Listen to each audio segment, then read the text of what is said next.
position is against colonization, but they still vetoed the decision because they stand by Israel at all times. So only carrots and no sticks, meaning that the only tool that Europe has is to send money.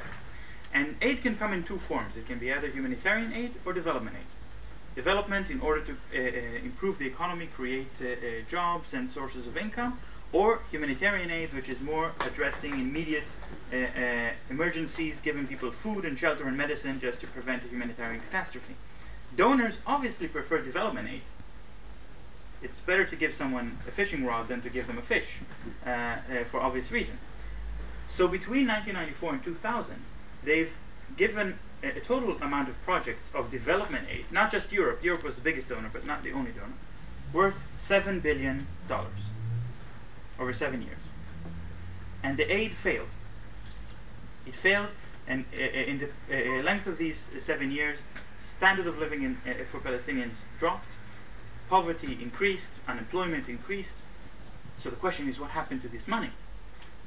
The Israeli Foreign Office official position is that the Palestinian Authority is very corrupt and they stole the money.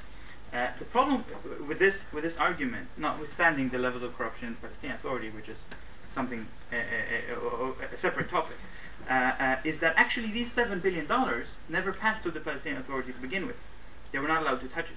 It all went through international organizations like the World Bank, who were very strict in efforts to make sure that every cent is accounted for. So, where did the money go? How did it get lost? And I can't give you a full answer with the limits of the time that we have. I'll just give you one example that has many of the components in this example and perhaps can clarify the story. And this example is the seaport in the Gaza Strip. The seaport in Gaza was donated by the Dutch government and the French government. They set up a budget of $200 million to build a seaport so that Palestinians would have one day the ability to trade with the outside world, a very important requirement for independence. But when the raw materials and the machinery were brought to the Israeli ports, they were stopped at the customs, they were stopped at these ports, and they had to wait for months to be cleared.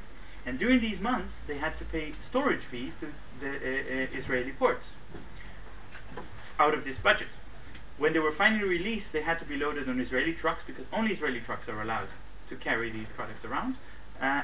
They were stopped. These trucks were stopped again at the entrance to Gaza at the Erez checkpoint.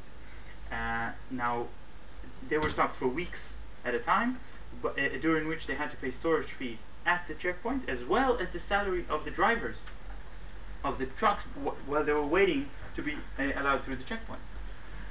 Meanwhile, the Palestinian workers who were supposed to build the seaport were also held at the checkpoints, the internal checkpoints inside Gaza, and they were not able to reach the construction site. So they ended up receiving their salary, but just for sitting in the car all day waiting to be waved through. By the time the $200 million budget was spent, only the foundations of the port were in place. And at that point, Israeli airplanes flew over and bombed it. So what you see is a different set of policies, all restricting the aid policies. It's not a conspiracy. It's not one Israeli agency that has made a decision to prevent aid from working. It's in fact a lot of different officials and a lot of different military officers all making up their mind that they don't want to see Palestinian economic independence, and they don't want to see competition from Palestinian producers. So they do their little bit to prevent it from happening. And since there is no censorship, no censor, no punishment, no accountability from the international community, they can go about doing that without any kind of retribution. And indeed, the French government and the Dutch government never asked for their money back, and never asked Israel the question, why didn't you allow us to build a port in Gaza? So, when the second Intifada started in 2000, and the second Intifada included an Israeli military onslaught on the Palestinian economy, of course also on people, but I said before I'm not going to focus on that. But it was also an attack on the Palestinian economy. The second Intifada convinced the international community to double the amount of aid. But not just to double the aid, but also to change the type of aid. So instead of giving most of the aid to development, they started giving most of the aid to humanitarian causes. So the ratio was reversed. It used to be $5 development aid for every $1 humanitarian aid. And since the second Intifada, it was reversed to $7 humanitarian aid for every $1 development aid. And that is exactly what Israel wants. This is exactly the kind of aid that takes the responsibility off Israel's shoulders as the responsible occupier, but also doesn't create any competition from the Palestinian economy to the Israeli economy. Now there's this myth that Palestinians are the highest recipients of per capita aid in the world. And this myth is not true. It is true that Palestinians are amongst the highest recipients of aid. I don't know if you can see all the way in the back the names of the countries here, so I'll try to explain. This graph shows the 20 biggest recipients of per capita aid accumulated between 1994 and 2006. And indeed, if you look at that period, then Palestinians are in the top 20, they're even in the top 10. So that's they're amongst the highest recipients of aid. But if you look several countries to the right, which means countries that are bigger recipients of aid than the Palestinians, then you find that Israel is up there amongst the highest recipients of aid, even more than Palestinians.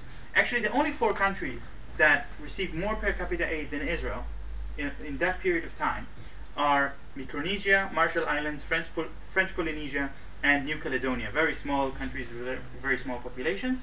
And in fact, if we I chose this time frame of 94 to 2006 in order to keep the Palestinian population in the top 20. If I took it from 1973, the Palestinians would be off the chart, but Israel would be number 1. So if you take a longer view, Israel is the biggest recipient of per capita in the world, even though Israel is not defined as a developing country. Yeah. Do you mean national aid from individual countries, or? Yes. It means aid that comes from countries and not from individuals, not donations, private donations, but official aid. But the thing is that most of the aid that comes to Israel comes from the U.S., the vast majority. And it's not development aid and it's not humanitarian aid, it's military aid.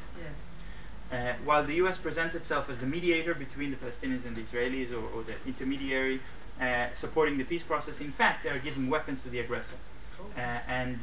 This aid does not improve the standards of living of Israeli citizens, because it is in fact a subsidy of arms manufacturers in the United States.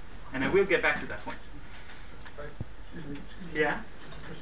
Can we look? We're going to have the questions at the end. If we start doing this, Just information. So Yeah, if something is not clear, then... just to clarify things. Yeah. Do you include the Palestinian Authority in the OPT? Yes.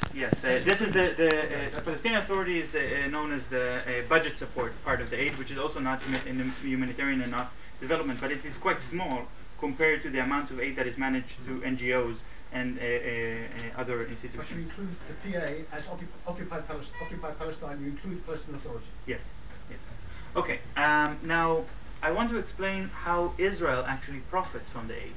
Because obviously the most straightforward profit is the fact that they don't have to meet the responsibility of taking care of the occupied population. But it's not just that. It is also the fact that because of the customs union imposed by Israel on the entire territory, when donors seek to buy food in order to disperse to Palestinians, they could conceivably import the food from Jordan or Egypt where it's cheaper. But because of the customs they would have to pay to Israel, it's actually not cheaper. And it is cheaper to them eventually to buy the slightly more expensive food from Israeli companies because they're tax-free, they're customs-free. And so Israeli companies end up providing a lot of the goods that are dispersed to the Palestinians. So that's a source of profit. Also, of course, there are the transportation costs because the donors